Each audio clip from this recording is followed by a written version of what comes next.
Most beginner shooters don't know about this one technique. There's like one thing that changed the way that I shot. I would film stuff and I'd bring things back, and this is really whether you're doing photography or filming, and I would see my images. Sometimes they were amazing and cinematic, and sometimes they weren't. There was a missing link in my understanding of why those specific images that just stood out to me kept standing out. And it does have to do with lighting. It doesn't matter whether you're using natural light or using your own lights. You don't need equipment for this. This is just a concept of how to approach your shot, and it guides you on how you want to set up your shot as well, so you can more quickly make decisions on where you need to be with your camera. So let's get started.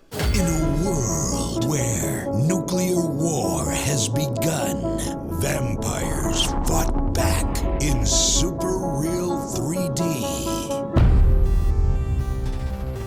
Hey guys, welcome back. Ash Von Chamier, owner of Rough Cut Productions based in Florida, and I am sharing tips and tricks that I've learned from over 17 years of filming and editing, and more than happy to share this really important game-changing tip that I learned a couple of years in, and then I was like identifying, oh, that's why these images look so much better than these other ones that I shot.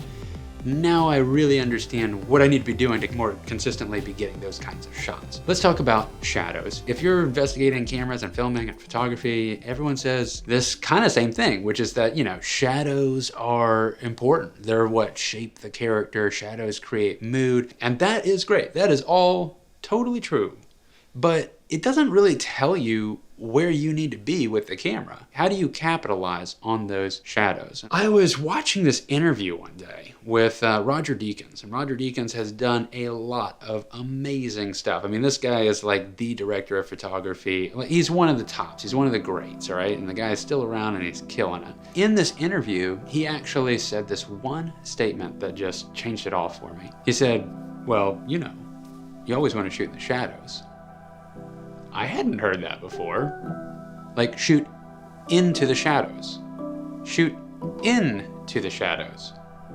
Then I started looking at my shots, and it's not just about having shadow, that's nice, but where you place the camera should be positioned pointing into the shadows. If you have some natural light coming in from the sun, you want to get on the side where the shadows are and film into that. You don't want to film on the bright side where the sun is hitting a surface, especially when you're first starting, and anybody that just gets their phone, they start taking pictures. They're just trying to find that something is lit up and then take the picture of it. This is why flashes on a camera can look really bad. When you see a professional photographer going, they're using their flash off to the side. And this relates into why you are aiming to film during certain points in the day. Everyone talks about golden hour around sunrise or before sunset.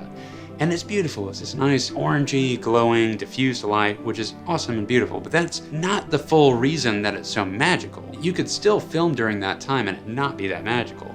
The really magical shots are where you employ this concept, where you're filming into the shadows during those situations, because the shadows are totally different than they would be midday, because the light is lower now. And then it's coming at an angle. It's not just the colors, not just that it's diffused, it's that now you have this angled light, and you can capitalize on that by getting around to the shadow side of whatever the subject is or the product. Then you also end up having a backlight. Not only will you have these more consistently better looking images, not only will you more quickly know, okay, the light's coming from there, so I need to get over there, and that's the side that I need to be filming at. It can be any kind of natural lighting. What you're really doing is you're becoming a real cinematographer at that point. Because a director of photography oftentimes doesn't even operate the camera. I mean, they do, but they oftentimes don't. So when you see the DOP on a movie, director of photography, a lot of times what they did is they created the light scheme and said where the camera needs to be positioned. They're not even necessarily operating the camera. That's another position. That's how important lighting is. Like, the grand master of the situation is the dude that knows how to manipulate and control light and knows where the camera needs to be based on where the light sources are. Or sets up the camera, builds the light sources around it, knowing that he's creating a situation where he's shooting into the shadows. And I'm serious, just watch the next time you turn on TV, as long as it's not like a news broadcast and it's not a sporting thing where, but anything, any movie, anything where it's trying to be cinematic, you're gonna see they're shooting into the shadows like 90% of the time. And what you're doing is that even though you're working with natural light, it's beautiful because you're actually just learning about light. So when you do get to the point where you have your own light so you can apply to your shots, you're gonna be killing it, like right away, because you already understand what the light needs to be doing. There's a lot of people that just jump right into getting lights, and all they know how to do is just fully light something, and that's it. If you're trying to do something for corporate, and everything's supposed to be just really bright and vibrantly lit, that's totally, I get it. But you know, when you're going for this cinematic thing, you're trying to shoot into the shadows. You can do this like any time with any kind of light source that's happening. Just try and get over to the side where the shadows are.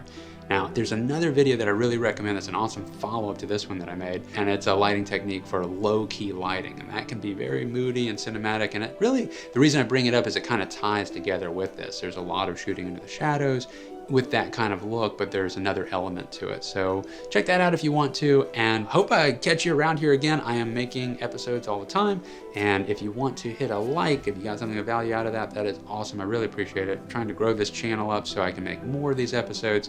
If you subscribe or hit the notification bell so you know when new episodes are coming out, super awesome. That helps me out the absolute most, but if nothing else, a like is much appreciated. I hope you guys are having a wonderful day. Take care, guys, and I hope to catch you on the next one. Peace.